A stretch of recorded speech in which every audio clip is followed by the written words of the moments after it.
Durant l'été 1943, une équipe d'ingénieurs allemands se réunit sur le terrain d'essai de Kummersdorf, à 25 km au sud de Berlin. Devant eux se trouvait un char américain capturé dans le désert tunisien 4 mois plus tôt.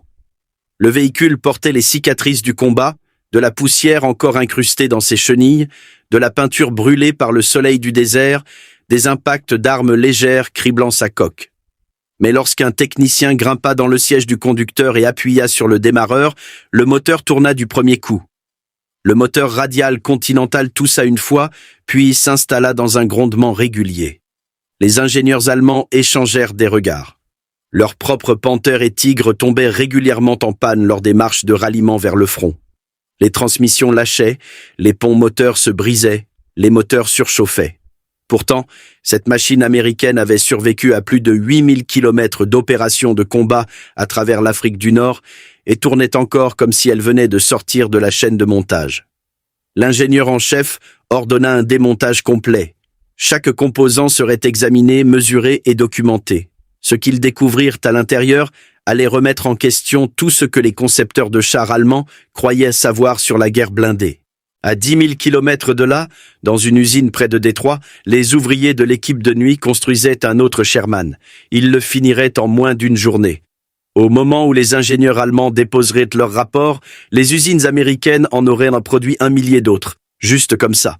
Les Allemands croyaient avoir construit les meilleurs chars du monde. Les Américains étaient sur le point de prouver que le meilleur char n'était pas celui qui gagnait les batailles, mais celui qui se présentait pour les livrer. 2 philosophies, 2 mondes. L'erreur de jugement commença par une différence fondamentale de philosophie qui remontait à des décennies avant la guerre. La culture de l'ingénierie allemande prisait la précision, la complexité et la perfection théorique. La nation qui avait produit les automobiles Mercedes-Benz et les optiques Zeiss appliqua ces mêmes normes aux armes de guerre. Chaque char était conçu comme un chef-d'œuvre, une synthèse du canon le plus puissant, du blindage le plus épais et des systèmes de conduite de tir les plus sophistiqués disponibles. Le char Tigre incarnait cette approche. Lorsqu'il entra en service en août 1942, il représentait le véhicule blindé le plus formidable de tous les champs de bataille.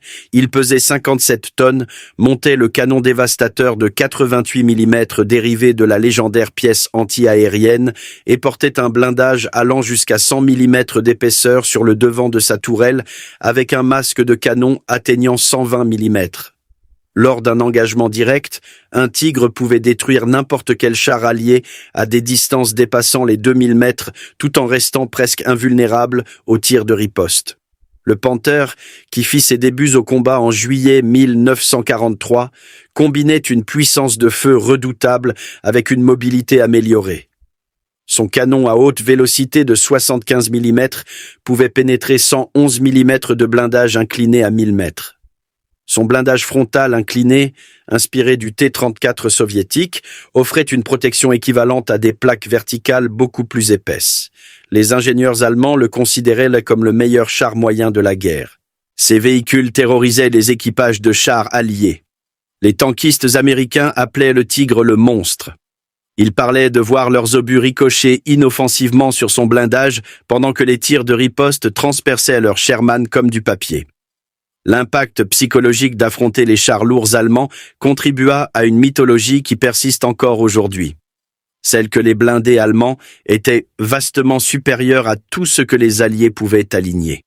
Les ingénieurs allemands regardèrent le Sherman et virent un véhicule qui violait tous les principes qu'ils tenaient pour sacrés. Le char américain ne pesait que 33 tonnes. Son canon de 75 mm était adéquat contre les chars allemands plus anciens, comme le Panzer III et le Panzer IV, mais peinait à pénétrer le blindage frontal des Panthers et des Tigres aux distances de combat normales.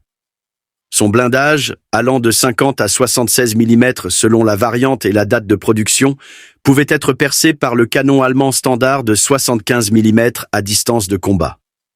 Sa silhouette haute le rendait facile à repérer sur le champ de bataille. Sur le papier, le Sherman semblait surclassé dans toutes les catégories qui comptaient. Cette évaluation n'était pas déraisonnable compte tenu des paramètres que les ingénieurs allemands utilisaient pour évaluer les chars. Les blindés allemands remportèrent systématiquement les engagements tactiques contre les Sherman tout au long de la guerre. Un seul Tigre commandé par un équipage compétent pouvait, et le fit souvent, détruire de multiples chars américains avant d'être neutralisés. Les ratios de pertes lors de batailles individuelles favorisaient fréquemment les blindés allemands par des marges de 3 à 1 ou plus. Michael Wittmann, peut-être le tankiste le plus célèbre de la guerre, détruisit plus de 130 véhicules ennemis au cours de sa carrière, dont beaucoup de Sherman. Mais l'analyse allemande contenait un défaut fatal. Il mesurait le Sherman selon les normes du combat, char contre char. Il ne le mesurait pas selon les normes de la guerre industrielle. Il comptait les canons et l'épaisseur du blindage. Il ne comptait pas l'espace au sol des usines et la capacité de transport. Il calculait les valeurs de pénétration. Il ne calculait pas les taux de remplacement. L'examen du Sherman capturé. Le char arrivé à Kummersdorf avait été capturé près de Sbeitla, en Tunisie, le 22 février 1943. C'était une variante M4A1 avec une coque moulée, l'un des 134 construits par Lima Locomotive Works dans l'Ohio en juillet 1942. Son numéro d'immatriculation de l'armée américaine était le 3067641. Une patrouille de reconnaissance de la Schwerenpanzerabteilung 501 l'avait trouvé abandonné mais intact pendant le chaos de l'offensive du col de Kasserine. Les forces américaines s'étaient retirées si rapidement qu'elles avaient laissé du matériel dispersé dans le désert. Les Allemands reconnurent la valeur du renseignement d'un char ennemi intact. Ils le transportèrent sur 350 km par voie terrestre jusqu'à Tunis, un voyage qui prit 4 jours et demi sur des routes accidentées. Puis ils l'expédièrent en Allemagne où il reçut l'immatriculation militaire VH 05894117 et la désignation d'essai Versuchsfahrzeug numéro 259. L'installation de Kummersdorf testait des armes pour l'armée allemande depuis 1875. Ces ingénieurs avaient évalué les premiers chars allemands pendant la Grande Guerre, testé les premiers panzers qui allaient de conquérir la France et examiné les équipements français, britanniques et soviétiques capturés tout au long du conflit en cours. Ils abordèrent le Sherman avec la rigueur systématique qui caractérisait le travail technique allemand. Vint d'abord l'analyse statique. Les ingénieurs mesurèrent chaque plaque de blindage et inscrivirent l'épaisseur en millimètres directement sur la coque à l'aide de peinture blanche. Ils photographièrent le véhicule sous tous les angles, documentant les dommages et les modèles d'usure qui révélaient comment le char avait été utilisé au combat. Ils notèrent que les chenilles montraient une usure substantielle, mais restaient fonctionnelles, que le compartiment moteur était poussiéreux mais bien entretenu, que le canon montrait des signes de tir répétés mais pas d'érosion excessive. Vint ensuite l'essai fonctionnel. Les Allemands conduisirent le Sherman sur le terrain d'essai de Kummersdorf pendant plusieurs jours, le soumettant aux mêmes épreuves qu'ils utilisaient pour évaluer leur propre véhicule. La piste vallonnée de 1 km testait les performances de la suspension et l'endurance du moteur. Les parcours tout-terrain évaluaient la mobilité en terrain difficile. Les essais de vitesse mesuraient l'accélération et la vitesse maximale. À chaque étape, le Sherman performa selon ses spécifications malgré des milliers de kilomètres d'utilisation antérieure. Les tests balistiques produisirent des résultats qui confirmèrent les hypothèses allemandes sur la vulnérabilité du Sherman. En utilisant des plaques de blindage de composition et d'épaisseur identiques à celles de la coque et de la tourelle du Sherman, les artilleurs allemands déterminèrent les distances de pénétration de leurs armes antichars standards. Le canon de 88 mm du Tigre pouvait pénétrer le carter de différentiel du Sherman à 2100 mètres et le devant de sa tourelle à 1800 mètres. Le canon à haute vélocité de 75 mm du Panther obtenait des résultats similaires. Les artilleurs allemands pouvaient détruire les Sherman à des distances où l'arme du char américain ne représentait guère de menace. Mais lorsque les Allemands testèrent la plaque de glacis supérieure du Sherman dans des conditions de combat réalistes, ils découvrirent quelque chose d'inattendu. Lorsque le char était incliné à 30 degrés par rapport à la perpendiculaire, simulant un véhicule ne faisant pas directement face à son attaquant, l'angle composé créé par la combinaison de la pente du glacis et de la rotation horizontale produisait une épaisseur de blindage effective dépassant les 100 mm. Le canon de 88 mm du Tigre ne pouvait pénétrer cette surface à aucune distance. Même le canon supérieur du Panther nécessitait que le Sherman lui fasse directement face pour obtenir une pénétration de la coque supérieure. Cette découverte ne changea pas la doctrine tactique allemande. Les chefs de char étaient entraînés à manœuvrer pour tirer sur les flancs et l'arrière de l'ennemi, quel que soit le véhicule auquel il faisait face. Le blindage latéral et arrière du Sherman restait vulnérable et la tourelle pouvait être pénétrée aux distances de combat typiques. Mais le test du Glacis laissait entrevoir quelque chose que les ingénieurs allemands n'avaient pas pleinement apprécié. Les concepteurs américains avaient réfléchi à la façon dont les chars combattaient réellement, pas seulement à la façon dont ils se comportaient sur les fiches techniques. Les découvertes surprenantes. Les découvertes les plus significatives survinrent lorsque les ingénieurs examinèrent les systèmes mécaniques du Sherman. Ici, les différences entre les philosophies de conception allemandes et américaines devinrent nettement apparentes. La première surprise fut le stabilisateur gyroscopique du canon. Aucun char allemand n'avait rien de tel. Le système Westinghouse utilisait un gyroscope rotatif pour détecter le mouvement vertical du char et ajustait automatiquement l'élévation du canon pour compenser. Le rotor du gyroscope tournait à plus de 12 000 tours par minute, fournissant un point de référence stable, indépendamment des mouvements de la coque. Des moteurs électriques reliés au support du canon répondaient aux signaux du gyroscope, maintenant le tube pointait vers le même point dans l'espace, même lorsque le char tanguait sur un terrain accidenté. Un équipage de Sherman pouvait engager des cibles en se déplaçant à 25 km/h avec une précision d'environ 70% à des distances allant jusqu'à 300 mètres. À plus longue distance, la précision diminuait, mais la capacité de tirer en mouvement offrait toujours un avantage significatif. Les chars allemands devaient s'arrêter pour tirer avec précision. Dans le chaos de la guerre mobile, la capacité de tirer en avançant procurait un avantage tactique. Un Sherman pouvait avancer sous le feu, engageant des cibles en réduisant la distance, tandis qu'un Panther ou un Tigre devait choisir entre tirer et se déplacer. Les ingénieurs allemands photographièrent le mécanisme du stabilisateur et documentèrent ses composants avec une précision caractéristique. Ils identifièrent le boîtier du gyroscope, le moteur d'élévation, l'unité de contrôle et l'alimentation électrique. Ils tracèrent les connexions électriques et mesurèrent les temps de réponse. Le mécanisme ne nécessitait que du courant électrique 24 volts pour fonctionner. Pourtant, malgré cette analyse détaillée, l'Allemagne ne mit jamais en service de stabilisateur de canon opérationnel pendant la guerre. Les ressources d'ingénierie et la capacité de fabrication nécessaires pour développer et produire de tels systèmes à grande échelle furent absorbées par d'autres priorités. La deuxième surprise fut la standardisation des pièces. Les concepteurs du Sherman avaient intégré l'interchangeabilité dans le véhicule dès le départ. Suivant des principes que l'industrie américaine avait développés au cours de décennies de production de masse, n'importe quel bogie de suspension de n'importe laquelle des 11 usines de production américaines pouvait être démonté et adapté à n'importe quel autre Sherman. Il en allait de même pour les galets de roulement, les maillons de chenille, les barbotins, les galets de renvoi, les moteurs, les transmissions et pratiquement tous les autres composants majeurs. Cette standardisation s'étendait au-delà des chars individuels à l'ensemble de la flotte. Un Sherman construit par Chrysler à Détroit utilisait les mêmes pièces qu'un Sherman construit par Fisher à Grand Blanc, Pressed Steel à Chicago ou Lima Locomotive dans l'Ohio.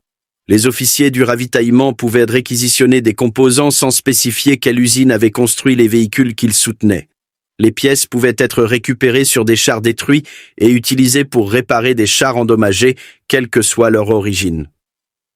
Un dépôt en France pouvait recevoir des expéditions de n'importe quelle usine américaine et les distribuer à n'importe quelle unité américaine sans se soucier de la compatibilité. Les implications logistiques étaient profondes. Au lieu de suivre des milliers de numéros de pièces uniques pour chaque usine et lot de production, les services du ravitaillement américain géraient un inventaire unifié. Au lieu de maintenir des chaînes d'approvisionnement séparées pour chaque fabricant, ils maintenaient un seul système qui servait tout le monde. La simplification se répercutait à tous les niveaux de l'organisation militaire, du dépôt à la division en passant par l'équipage de chars individuels. La production de chars allemands suivait un modèle différent. Chaque fabricant fabriquait des composants selon ses propres spécifications, en utilisant son propre outillage et ses propres interprétations des plans de conception. Une transmission d'une usine pouvait ne pas s'adapter à un char d'une autre sans modification. Même au sein d'une seule série de production, des variations s'accumulaient à mesure que les conceptions étaient modifiées et améliorées en fonction de l'expérience du combat et des améliorations techniques. Un Tigre construit en janvier pouvait nécessiter des pièces différentes d'un Tigre construit en mars. Cela créa un cauchemar logistique qui s'aggrava à mesure que la guerre se poursuivait et que la production devenait plus dispersée pour éviter les bombardements alliés. Des pièces de rechange pour une variante spécifique de char pouvaient se trouver dans un dépôt à des centaines de kilomètres de distance pendant que le véhicule restait immobilisé faute d'un seul composant. Les officiers du ravitaillement devaient en suivre non seulement les types de chars, mais aussi les lots de production et les dates de fabrication lors de la demande de pièces de rechange. La troisième surprise fut la facilité de réparation sur le terrain. Les concepteurs américains avaient anticipé que les chars tomberaient en panne sous le stress des opérations de combat et que les réparations devraient avoir lieu près des lignes de front plutôt que dans des ateliers de l'arrière. Ils conçurent le Sherman de sorte que les composants majeurs puissent être retirés et remplacés par des soldats ordinaires avec des outils de base. La transmission et le pont moteur étaient boulonnés à l'avant de la coque dans une configuration qui permettait de retirer l'ensemble en le dévissant de l'extérieur du véhicule. Une équipe de maintenance de campagne pouvait extraire une transmission endommagée, installer un remplacement et remettre le char en service en quelques heures. Aucune grue n'était nécessaire. Aucun équipement spécialisé au-delà des outils militaires standards. Le travail pouvait être effectué dans une cour de ferme ou une clairière, les lignes de front étant juste derrière l'horizon. La transmission du Panther était enfouie profondément dans la coque, accessible uniquement de l'intérieur du véhicule par des passages exigus qui rendèrent le travail difficile et lent. La remplacer nécessitait de retirer la tourelle, d'extraire le moteur, puis de travailler dans des espaces confinés pour déconnecter et retirer les composants de la transmission. Le processus exigeait un équipement spécialisé, des mécaniciens formés et des installations d'ateliers qui n'existaient que dans les zones arrières. Un Panther qui perdait une chenille ou cassait un engrenage sur le terrain pouvait être hors de combat pendant des jours ou des semaines en attendant d'être récupéré et réparé. Le Tigre était encore pire. Sa complexité signifiait que les réparations sur le terrain étaient souvent impossibles. Les véhicules endommagés devaient être remorqués vers des installations de maintenance principales, à condition que des véhicules de dépannage assez puissants pour déplacer un char de 57 tonnes soient disponibles. Les véhicules de dépannage standard allemands ne pouvaient supporter le poids du Tigre. Des chars de dépannage spéciaux Berge Panther furent développés, mais ceux-ci aussi souffraient de problèmes mécaniques. De nombreux Tigres furent perdus, non pas à cause des tirs ennemis, mais à cause de pannes qui ne purent être réparées avant que les forces ennemies en progression ne submergent leur position. Le contraste dans la philosophie de maintenance façonna toute la conduite de la guerre blindée. Les unités américaines avançaient en sachant que les chars en panne pouvaient être réparés et remis en action rapidement. Les unités allemandes hésitaient à trop s'éloigner de leurs installations de réparation, sachant que les pannes dans les zones avancées pouvaient signifier la perte permanente des véhicules. La fiabilité du Sherman n'était pas seulement un attribut mécanique, c'était un avantage tactique qui influençait chaque décision des commandants. Les chiffres implacables. Les ingénieurs allemands compilèrent leurs découvertes dans un rapport technique qui documentait tout ce qu'ils avaient appris. Ils notèrent avec précision les vulnérabilités du Sherman. Le blindage était mince selon les normes allemandes. Le canon était sous-dimensionné contre les chars allemands modernes. La silhouette haute le rendait facile à repérer et à engager à longue distance. Lors d'un engagement 1 contre 1 avec un Tigre ou un Panther, le Sherman perdrait probablement. Mais enfoui dans les détails techniques se trouvait une observation plus troublante que les auteurs du rapport n'avaient peut-être pas pleinement appréciée. Le Sherman était simple, le Sherman était fiable. Le Sherman pouvait être construit par des ouvriers qui n'avaient jamais vu un char auparavant, en utilisant des pièces provenant d'usines dispersées sur tout un continent. Le Sherman pouvait être expédié à travers un océan, conduit sur une plage et entretenu par des mécaniciens travaillant dans des champs boueux avec des outils de base. Les ingénieurs allemands comprirent ce que cela signifiait. Ils le comprirent et ils ne pouvaient rien y faire. Les chiffres de production racontaient une histoire que le calibre des canons et l'épaisseur du blindage ne pouvaient raconter. Les usines américaines produisirent 49 324 chars Sherman entre 1942 et 1945. Ce total provenait de 11 usines de fabrication différentes, chacune appliquant des techniques de production de masse pionnières dans l'industrie automobile américaine. L'arsenal de chars Chrysler à Détroit mena tous les producteurs avec près de 18 000 véhicules. Cette seule installation racontait l'histoire de la mobilisation industrielle américaine en miniature. Le site était une terre agricole en 1940. En 1942, c'était la plus grande usine de chars du monde, couvrant plus de 90 000 mètres carrés d'espace au sol. Les ouvriers qui avaient construit des automobiles avant la guerre apprirent à construire des chars en quelques semaines. Les techniques de chaîne de montage pionnières des constructeurs automobiles de Détroit se traduisirent directement en production de véhicules blindés.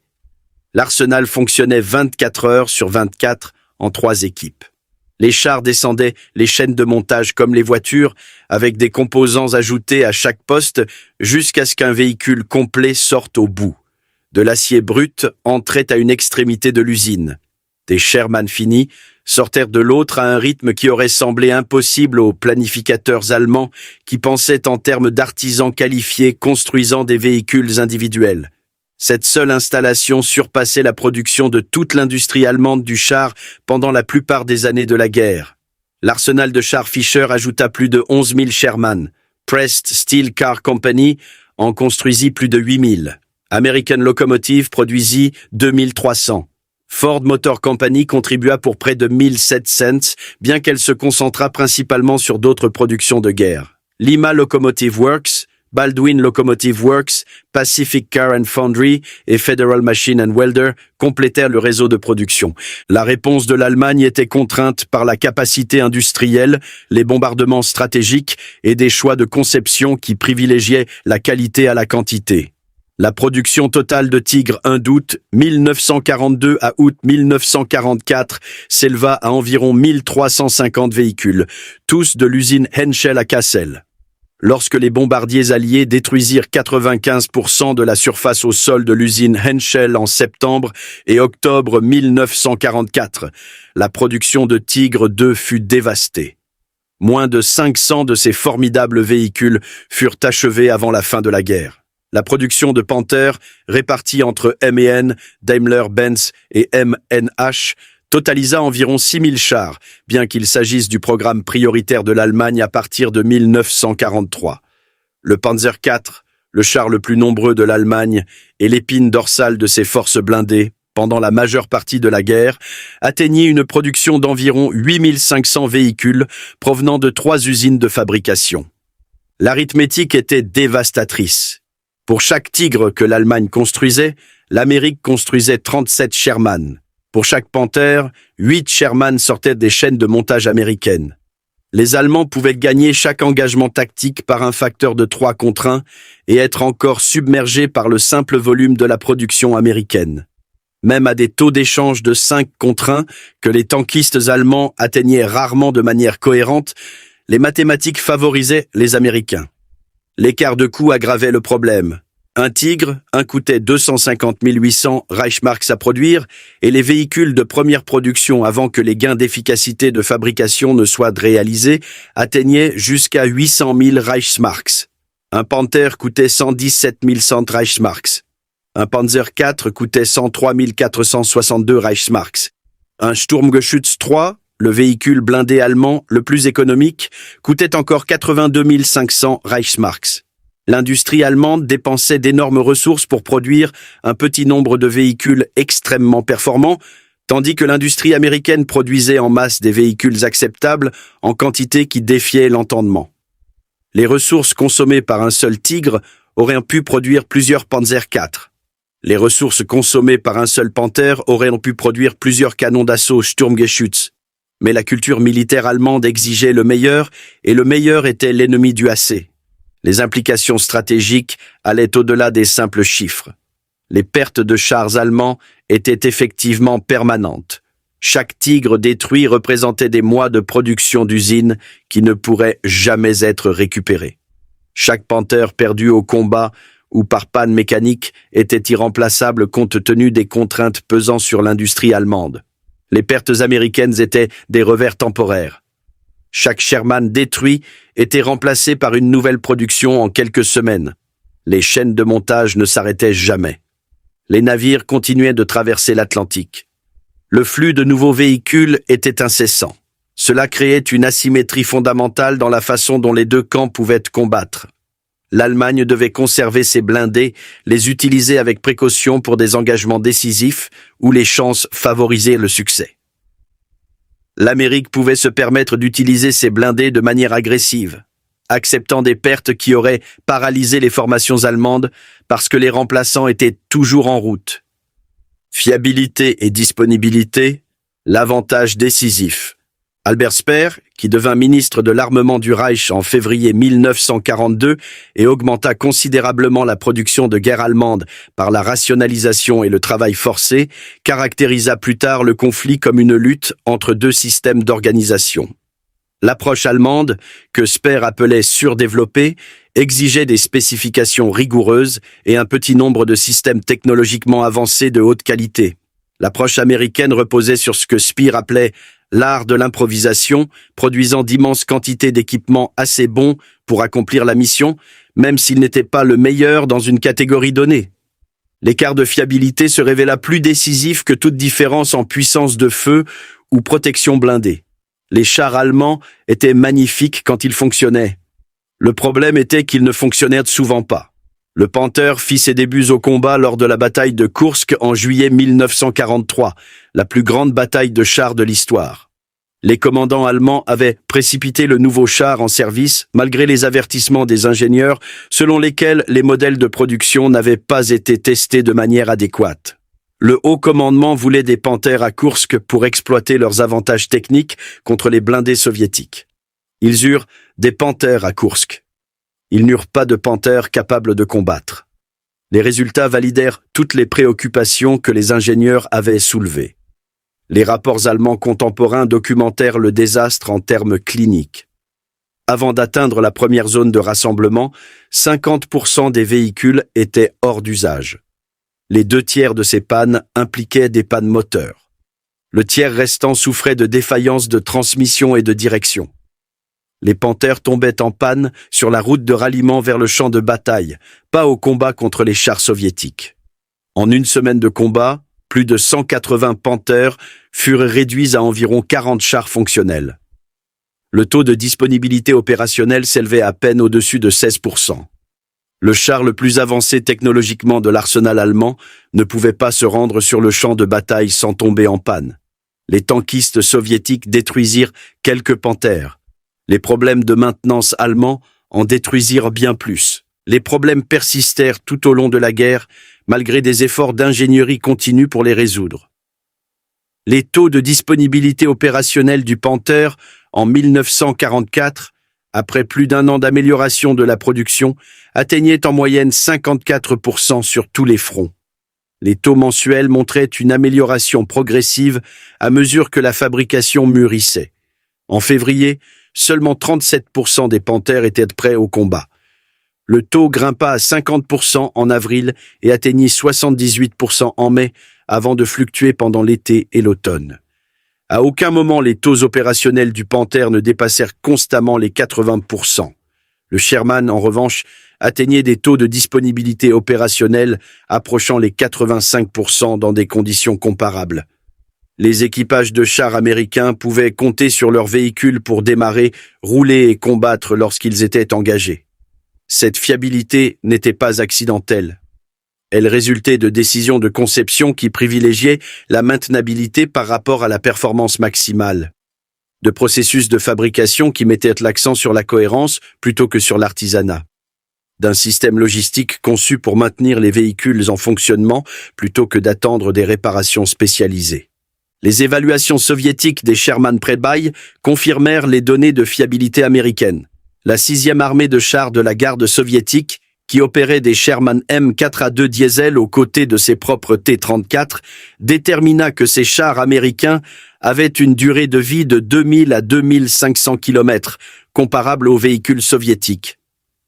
Les moteurs nécessitaient une inspection à environ 100 heures de fonctionnement et pouvaient tourner pendant 250 à 300 heures avant de nécessiter une maintenance majeure. Les équipages soviétiques apprécièrent la fiabilité du Sherman, même en notant sa vulnérabilité aux canons allemands. Les conséquences de l'irréparabilité se multiplièrent dans les formations blindées allemandes à mesure que la guerre se poursuivait et que les ressources de maintenance se faisaient rares. Une réunion de la Panzerkommission le 23 janvier 1945 documenta l'ampleur de la crise en des termes qui révélaient à quel point la situation était devenue désespérée. Les officiers réunis signalèrent 370 ponts moteurs de Panther défectueux attendant réparation ou remplacement. Ils signalèrent 500 ponts moteurs de Panther défectueux qui étaient tombés en panne avant que l'offensive de l'Est ne puisse commencer. Ils signalèrent environ 100 défaillances diverses de Tigre. Ce n'étaient pas des véhicules détruits par le feu ennemi. C'étaient des véhicules abandonnés parce que leurs propres composants avaient lâché. Le général Tom déclara qu'une utilisation ordonnée des chars était tout simplement impossible dans ces conditions. Les troupes, dit-il, perdaient confiance et, dans certaines situations, abandonnaient le véhicule entier à cause de ce seul problème. Les équipages de chars allemands qui auraient dû combattre l'ennemi luttaient plutôt contre leur propre équipement. Les équipages qui auraient dû avoir confiance en leurs machines apprirent à s'attendre à des pannes et à les planifier. L'impact psychologique de l'irréparabilité aggravait l'impact pratique. Le 101e bataillon de chars lourds SS illustra le problème en microcosme. Lorsqu'il fut alerté pour un déploiement en Normandie le 7 juin 1944, un jour seulement après l'invasion alliée, le bataillon possédait 45 chars Tigre, dont 37 étaient répertoriés comme opérationnels. La marche de ralliement depuis leur zone de rassemblement près de Beauvais jusqu'à la zone de combat autour de Villers-Bocage aurait dû être routinière, un mouvement d'environ 165 km sur les routes françaises.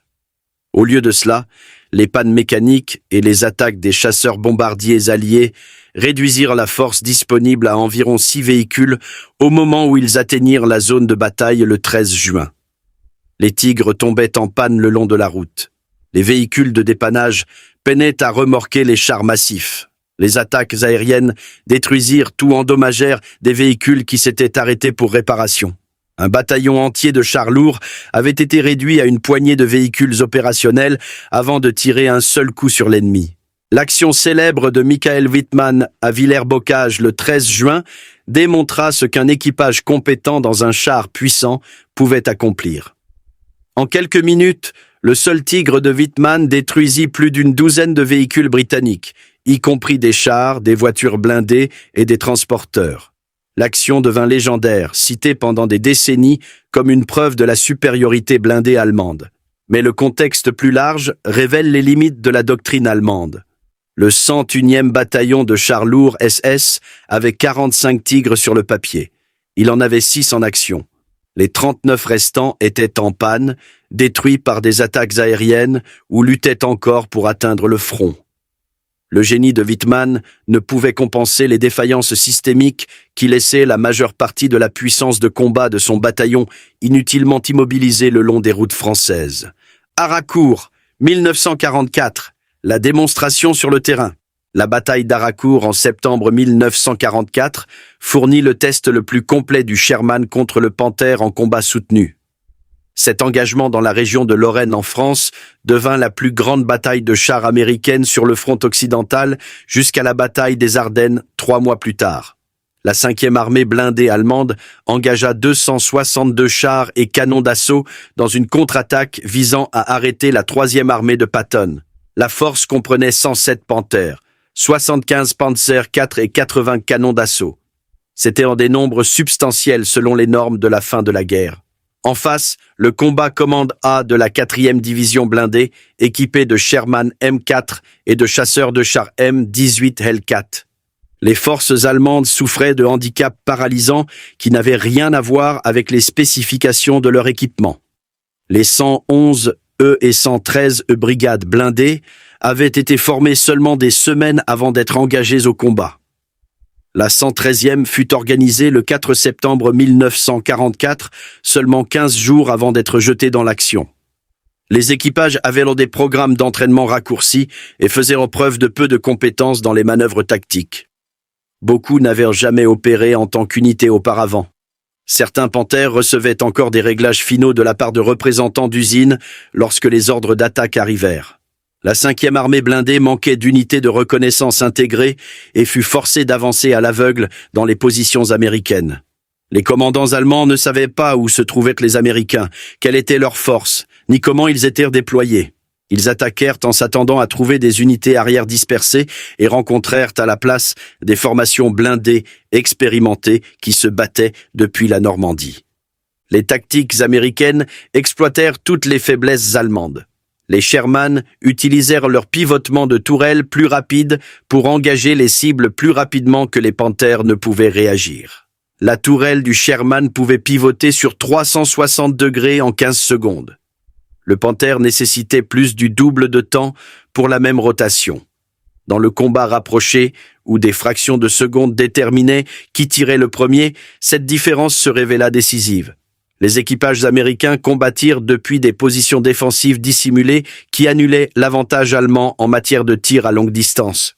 Les panthères et tigres excellaient à détruire les chars ennemis à des distances de 1000 mètres ou plus, mais le terrain vallonné autour d'Haracourt offrait peu de ces lignes de vue. Les combats eurent lieu à des distances de 300 à 500 mètres où le canon du Sherman pouvait pénétrer le blindage latéral du Panther et où des temps de réaction plus rapides importaient plus que des optiques supérieures. Le brouillard matinal plusieurs jours durant permit aux chars américains de s'approcher à des distances où même les engagements frontaux favorisèrent le Sherman au tir plus rapide. Les équipages allemands s'attendant à engager à longue distance se retrouvèrent soudainement confrontés à des chars américains émergeant de la brume à bout portant. L'entraînement et l'expérience leur firent défaut. Les réactions américaines plus rapides réussirent. Le 19 septembre, des Sherman américains prirent de flanc et détruisirent 11 Panzers en utilisant le brouillard comme camouflage. La compagnie C du capitaine Lemoine du 37e bataillon de chars arriva sur une position défensive sur une crête 3 minutes avant que 8 Panthers n'apparaissent dans la brume. Ces 3 minutes firent la différence. Les chars de Lemoine étaient positionnés et prêts. Les chars allemands avançaient à l'aveugle. Les équipages de Lemoine engagèrent immédiatement, détruisant 4 Panthers avant que les équipages allemands ne puissent identifier les cibles et riposter. Les Américains se retirèrent ensuite derrière la crête, se repositionnèrent à plusieurs centaines de mètres au sud et réapparurent pour engager les Panthers survivants sous un nouvel angle. Les chars allemands restants, déjà ébranlés par la perte de la moitié de leurs effectifs, furent détruits en détail. La bataille se poursuivit pendant 11 jours alors que les forces allemandes faisaient des tentatives répétées pour percer les positions américaines. Chaque attaque suivait un schéma similaire. Les chars allemands avançaient sans reconnaissance adéquate.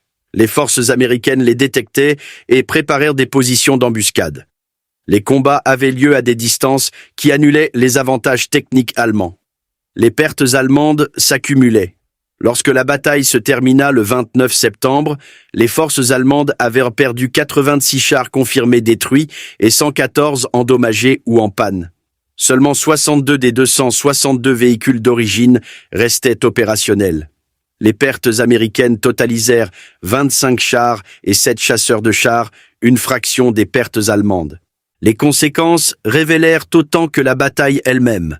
Les équipes de maintenance américaines récupérèrent les Sherman endommagés du champ de bataille et en remirent beaucoup en service en quelques jours. Les efforts de récupération allemands sauvèrent certains véhicules, mais manquaient de pièces de rechange et de capacité d'atelier pour les réparer rapidement. La force américaine qui avait combattu à Haracourt était revenue à pleine puissance en 2 semaines. La force allemande qui les avait attaqués ne s'en remit jamais. Les leçons étaient claires pour quiconque voulait les apprendre. Un équipement supérieur ne signifiait rien s'il ne pouvait pas être maintenu en fonctionnement. Les avantages tactiques ne signifiaient rien si les unités ne pouvaient générer assez de puissance de combat pour les exploiter. Le char le plus puissant du monde ne valait rien s'il restait dans un dépôt de réparation pendant que l'ennemi avançait. Les historiens militaires ont cité Haraucourt comme démontrant que la qualité de l'équipage et l'entraînement tactique peuvent être des facteurs bien plus importants pour déterminer l'issue d'une bataille de chars que les mérites techniques des chars eux-mêmes. Le Panther était supérieur au Sherman selon tous les paramètres que les ingénieurs allemands valorisaient, mais les spécifications papier ne combattirent pas à Haraucourt. Des équipages insuffisamment entraînés dans des véhicules mécaniquement peu fiables combattirent contre des tankistes américains expérimentés qui comprenaient leur équipement et savaient comment exploiter leurs avantages. Après-guerre, les leçons apprises. Les officiers allemands qui survécurent à la guerre offrirent des évaluations qui contredisaient la mythologie de la supériorité des chars allemands. Le général Hasso von Manteuffel, qui commanda la 5e armée blindée pendant l'offensive des Ardennes et fut l'un des experts les plus respectés de l'Allemagne en matière de guerre blindée, fournit de longues interviews à l'historien militaire britannique B.H. Liddell Hart après la guerre. Manteuffel souligna qu'on devrait accorder beaucoup plus d'importance à la vitesse du char sur le champ de bataille qu'on ne le croyait généralement avant et pendant la guerre. La capacité de se déplacer rapidement, de se repositionner plus vite que l'ennemi ne pouvait réagir, de concentrer la force à des points décisifs. Ces facteurs comptaient autant que la puissance de feu et la protection. La manœuvrabilité, déclara Manteuffel, se développe en une arme et égale souvent la puissance de feu et la protection blindée. C'était précisément le principe que les concepteurs américains avaient adopté et que les concepteurs allemands avaient rejeté. Le Sherman privilégiait la mobilité et la fiabilité par rapport à la puissance de combat maximale. Il pouvait aller là où les chars allemands ne pouvaient pas aller, rester en marche quand les chars allemands tombaient en panne et se concentrer plus vite que les formations allemandes ne pouvaient réagir.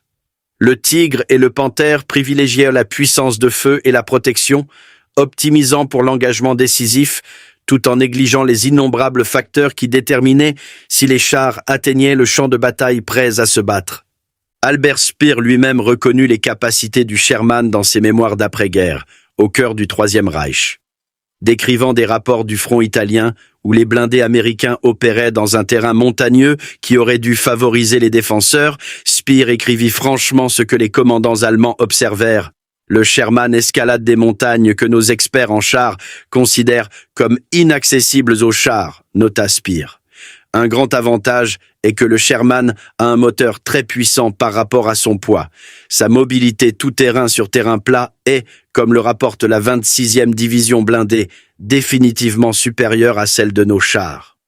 C'était un aveu remarquable de la part de l'homme responsable de la production de guerre allemande. Les experts allemands en chars avaient conçu des véhicules optimisés pour détruire les blindés ennemis en combat direct. Ils n'avaient pas conçu de véhicules capables de suivre le rythme des Sherman à travers le terrain varié d'une guerre continentale.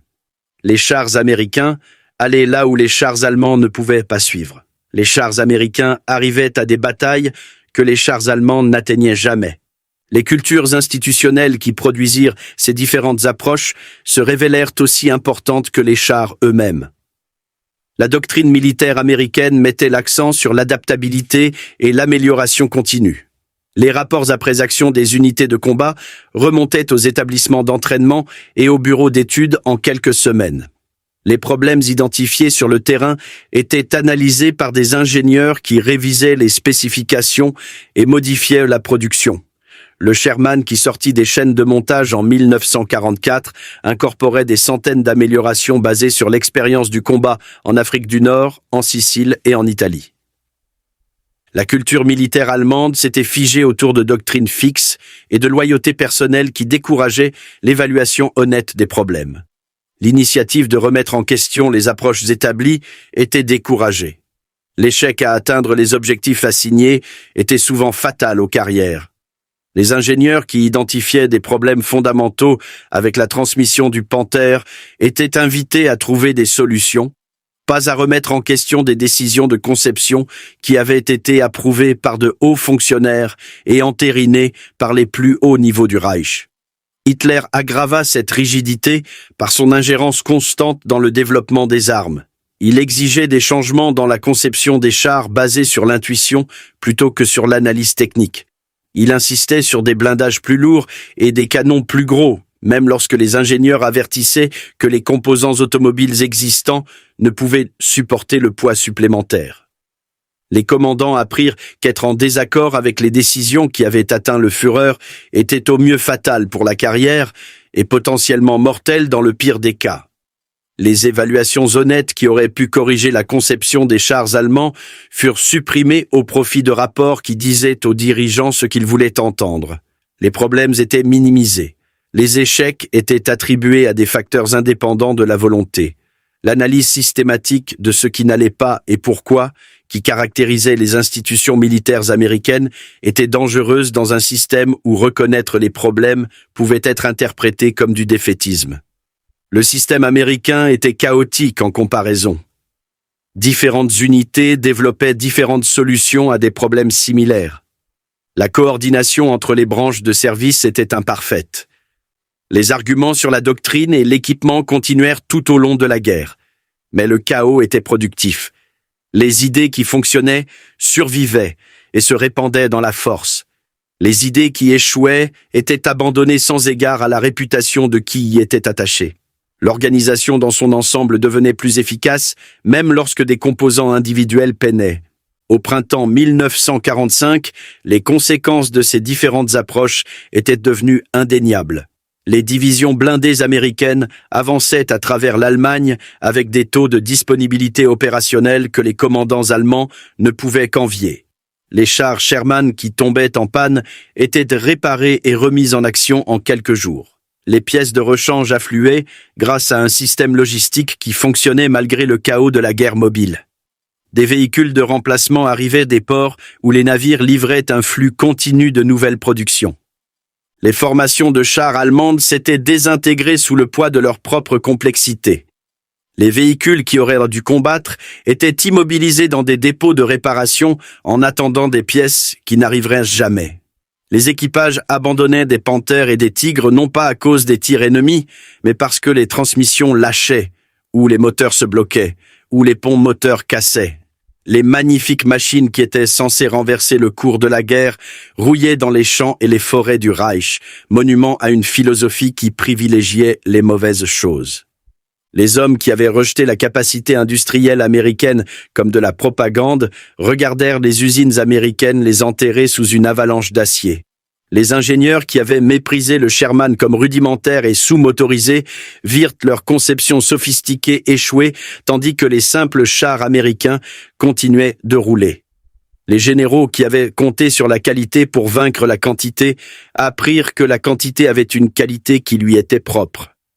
Le Sherman n'était pas le meilleur char de la Seconde Guerre mondiale selon les mesures conventionnelles. Son canon était adéquat plutôt qu'exceptionnel. Son blindage protégeait contre certaines menaces, mais pas contre d'autres. Sa silhouette était plus haute qu'optimale pour un véhicule de combat. Dans un test contrôlé contre un Tigre ou un Panther, avec les deux véhicules à pleine capacité opérationnelle et une qualité d'équipage égale, le Sherman perdrait probablement. Mais les guerres ne sont pas des tests contrôlés. Les guerres se livrent à travers les continents et les océans par des millions de personnes pendant des années d'efforts soutenus. Les guerres sont gagnées par les nations qui peuvent construire des armes plus vite qu'elles ne les perdent, les expédier au front plus vite qu'elles ne sont détruites, les maintenir en fonctionnement malgré les pannes mécaniques et les dommages de combat et remplacer les équipages plus vite que les pertes ne les épuisent. À ces mesures, les mesures qui déterminèrent réellement la victoire, le Sherman était sans doute le char le plus efficace de la guerre. Les ingénieurs allemands à Kummersdorf comprirent cela, même s'ils ne pouvaient l'admettre dans les rapports officiels. Leurs documents techniques notaient avec précision et en détail les faiblesses du Sherman. Mais entre les lignes, dans les descriptions minutieuses des pièces standardisées, de la maintenabilité sur le terrain et de la conception simple et robuste, ils documentèrent quelque chose de plus troublant. Ils documentèrent une approche de la guerre que l'industrie allemande ne pouvait égaler et que la doctrine allemande ne pouvait contrer. Le char qu'ils examinèrent cet été-là avait survécu à plus de 8000 kilomètres d'opérations de combat. Il avait traversé un océan sur un navire de transport, roulé hors d'une péniche de débarquement sur une plage nord-africaine, combattu à travers des cols de montagne et des vallées désertiques, et était arrivé sur leur terrain d'essai encore en marche. Leur propre Panther peinait à effectuer une marche de ralliement sans tomber en panne. Leur Tigre nécessitait des véhicules de dépannage spécialisés et des installations d'ateliers pour l'entretien courant. Les ingénieurs allemands déposèrent leur rapport et retournèrent à leur travail de conception de véhicules plus sophistiqués avec des canons plus puissants et des blindages plus épais. Ils continuèrent de croire que la supériorité technique prévaudrait à la fin. Ils continuèrent de croire cela, même si les usines américaines produisaient un autre Sherman toutes les quelques minutes, même si leur propre Panther restait immobilisé en attendant des pièces de rechange qui n'arrivaient jamais, même si le cours de la guerre tournait irréversiblement contre eux. La leçon de ce qui s'est passé à Kummersdorf ne devrait pas être oubliée. L'erreur de jugement allemande sur le Sherman ne fut pas simplement un échec du renseignement ou de l'analyse. Ce fut un échec de l'imagination. Les ingénieurs allemands regardèrent ce char américain et virent ce qu'ils s'attendaient à voir. Une machine rudimentaire, inadaptée à la guerre blindée moderne. Ils ne virent pas ce qui existait réellement. Un système d'armes conçu pour la guerre industrielle, construit par une nation qui comprenait la production et la logistique comme des facteurs stratégiques égaux à la puissance de feu et au blindage. C'était la chose que les ingénieurs allemands ne pouvaient pas croire à propos des Sherman capturés. Ils ne pouvaient pas croire qu'une nation construirait délibérément un char qui était assez bon plutôt que le meilleur possible. Ils ne pouvaient pas croire que la fiabilité et la maintenabilité importaient plus que la performance de combat maximale. Ils ne pouvaient pas croire que l'approche simple vaincrait l'approche sophistiquée. Toute leur culture d'ingénierie, toute leur identité nationale leur disait que l'excellence signifiait la complexité et que la complexité signifiait la supériorité. Ils avaient tort sur toute la ligne. Les usines qui construisirent les chars Sherman ont pour la plupart été reconverties à d'autres usages ou entièrement démolies. Les ouvriers qui y travaillèrent, les soudeurs, les machinistes et les assembleurs qui construisirent un char toutes les quelques minutes 24 heures sur 24 sont entrés dans l'histoire. La guerre qu'ils contribuèrent à gagner s'est terminée il y a 8 décennies. Mais l'histoire importe parce que les erreurs de jugement coûtent encore des vies. Des nations sous-estiment encore leurs adversaires. Des ingénieurs confondent encore les spécifications avec les capacités. Des dirigeants croient encore que la qualité vaincra inévitablement la quantité sans comprendre que les deux sont dénués de sens si votre équipement ne fonctionne pas quand vous en avez besoin. Le char Sherman repose maintenant dans des musées à travers le monde. Une relique d'une guerre qui a remodelé le XXe siècle. Les visiteurs passent devant et voient une vieille machine d'une autre époque, plus petite qu'ils ne l'imaginaient, plus simple qu'ils ne l'avaient imaginé. Ils ne voient non pas ce que les ingénieurs allemands virent en examinant leurs spécimens capturés à Kummersdorf. Ils ne voient non pas les usines qui pouvaient en construire un toutes les quelques minutes, tournant 3 équipes par jour, 7 jours sur 7. Ils ne voient pas les chaînes d'approvisionnement qui pouvaient livrer des pièces de rechange à travers les océans et les continents où qu'elles soient nécessaires. Ils ne voient pas les équipes de maintenance qui pouvaient remettre les véhicules endommagés en action en quelques heures en utilisant des pièces standardisées et des outils de base. Ils ne voient pas les programmes d'entraînement qui pouvaient transformer des civils en équipage de chars compétents en quelques semaines. Ils ne voient pas le système, et ce fut le système, pas le char, qui gagna la guerre.